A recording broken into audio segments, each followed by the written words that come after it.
Hello বন্ধুরা, আজ আমি তোমাদের ব্লাউজের উপর ফেব্রিক পেন্ট করা দেখাবো।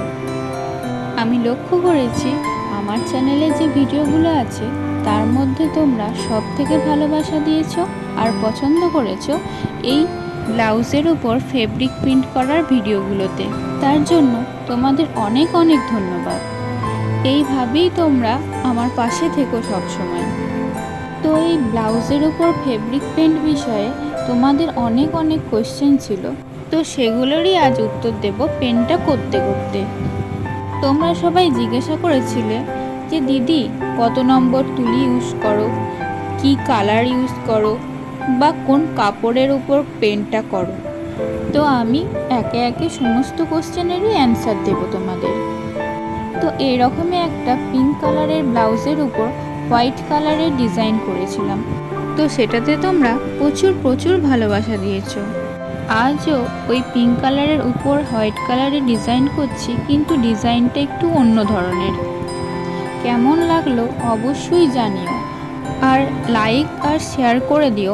আর চ্যানেলে যারা নতুন তারা অবশ্যই যেন সাবস্ক্রাইব করে দিও। এবার বলছি একে একে কোশ্চেনের অ্যান্সারগুলো। তো প্রথমেই বলি, এইসব কাজ যখন করবে অবশ্যই ভালোবেসে করবে, তাহলে কাজটা সুন্দর হবে আর কম টাইমও লাগবে। আর যত প্র্যাকটিস করবে তত ইমপ্রুভমেন্ট হবে। আমিও এই প্র্যাকটিস করতে করতেই ভালো করার চেষ্টা করছি।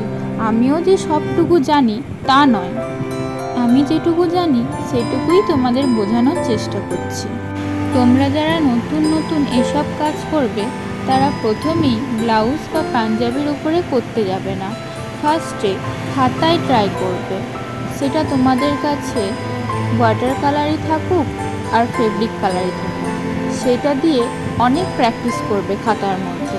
তারপর একটু ইমপ্রুভমেন্ট হলে রুমাল বা অন্য কিছুর মধ্যে ট্রাই করবে। তো আমি এই ডিজাইনটা করতে 000 তুলি ইউজ করছি। দেখো আমার হাত তো মোটামুটি ঠিকঠাক হয়ে আছে, তো তার জন্য আমি একটু 1 বা 0 তুলি দিয়েও সরু ডিজাইন করতে পারি। তো তোমরা যখন নতুন করবে তখন যেটার যেমন তুলি ইউজ করার কথা তেমনই করো, তাতে তোমাদের সুবিধা হবে। সরু ডিজাইন করতে গেলে সরু তুলি অর্থাৎ এই 000, 00 এগুলো ব্যবহার করো। আর একটু মোটা এই ধরনের ডিজাইন করতে গেলে 1 বা 0 তুলি ইউজ করতে পারো। আর তুলিটা ধরার সময় কখনো প্রেস করবে না জোরে, আলতোভাবে ধরবে। আর এমনই আলতোভাবে ধরো না যাতে তুলিটা ফসকে যায়, ভালোভাবেই ধরো, কারণ তুলি ফসকে গেলে তো ডিজাইন নষ্ট হয়ে যাবে। অবশ্যই কটনের ব্লাউজ ব্যবহার করবে, কারণ অন্য কাপড়ের কিছু ব্যবহার করতে গেলে রঙটা বসবে না, খারাপ হয়ে যাবে। আর অবশ্যই কাপড়ের ওপর ফেব্রিক কালার ইউজ করবে। আমি এই ফেব্রিক কালার দিয়ে ডিজাইনগুলো করি আর করছিও। আর এইসব ডিজাইন করতে গেলে ধৈর্য তো প্রচুর লাগে, ধৈর্য ধরে কাজটা করতে হবে, তবেই কাজটা ভালো হবে। তো মোটামুটি অনেক জ্ঞানই দিয়ে ফেললাম তোমাদের। আর যদি কোনো কোশ্চেন থাকে তাহলে অবশ্যই কমেন্ট করো, আমি কমেন্টের মাধ্যমে তোমাদের জানিয়ে দেব। আর যদি বলো এরকম ভিডিওর মাধ্যমে তোমাদের জানাতে, তাহলে সেটাও আমি করতে পারি। আর আমার ভুল ত্রুটি মার্জনা করো, কারণ হয়তো আমি অনেক ভুলই করেছি কাজটা করতে করতে।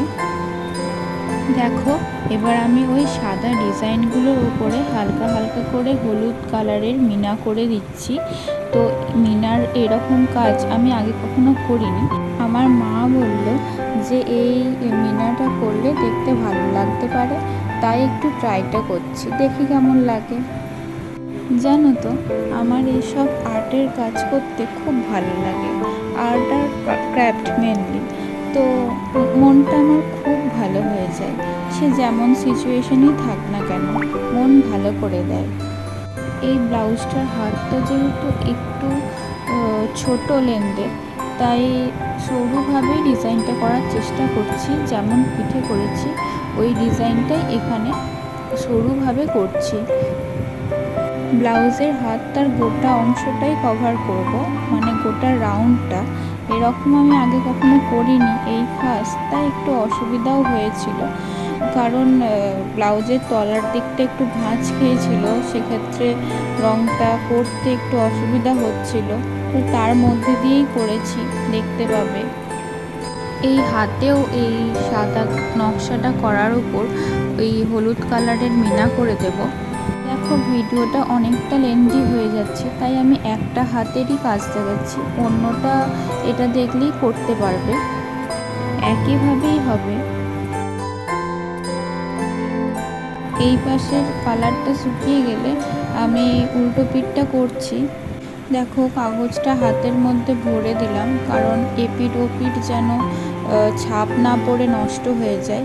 পিঠেও সেরকম ভরেছিলাম বোর্ডটা, কিন্তু হাতে তো বোর্ড ইউজ করা যাবে না, তো তার জন্য কাগজ নিলাম। আবার তোমরা ফ্রেমও ইউজ করতে পারো।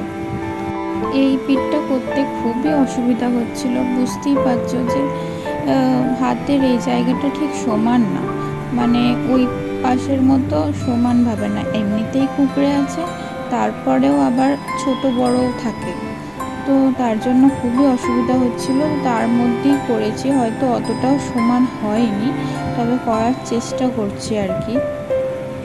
আমি আগে যে ব্লাউজের কাজগুলো করেছিলাম সেগুলোতে এরকম গোটা রাউন্ডটাই নকশা করিনি, তো এটাই ফার্স্ট করলে একটু অসুবিধাও হচ্ছে। আগেরগুলো শুধু এক সাইডেই কলকা করেছিলাম। তো আমার পুরো ব্লাউজটা করা কমপ্লিট হয়ে গেল। Thank you for watching this video.